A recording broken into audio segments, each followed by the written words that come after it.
Greetings and welcome to ValoU. I'm Zaladrith and I'll be your instructor for today. Today's class is Mechanics 120, Crosshair Placement.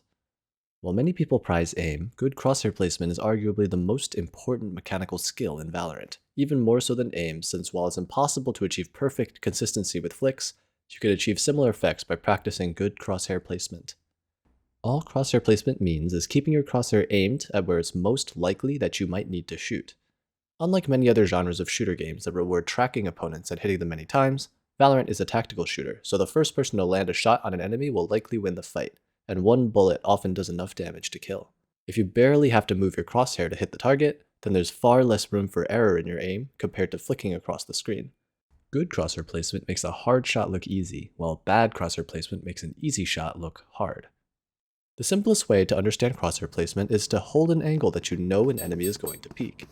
In this clip, I hear Jett's running footsteps and deliberately position my crosshair at this exact location so that I end up not even having to move my mouse and can just click on her head. I chose this exact location for a number of reasons. First, is that you always want your crosshair to be at head level since headshots deal about 4 times as much damage as hitting torso.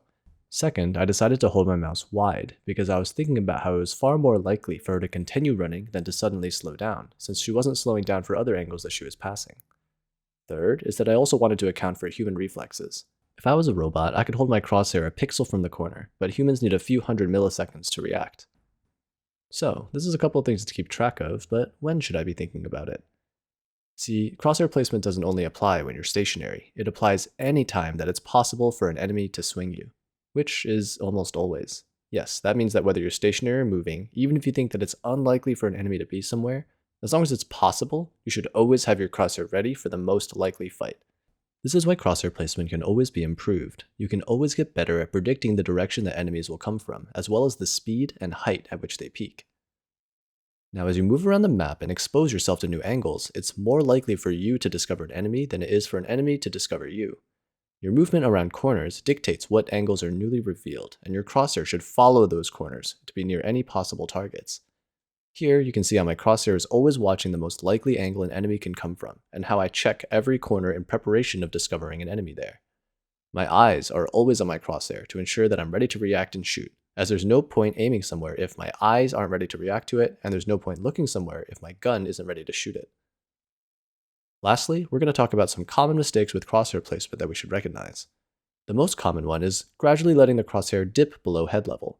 In real life, humans often need to look at the ground to see if there are any obstacles to trip over or unevenness in terrain, and this habit often comes into the game as the round gets later and the pressure starts mounting.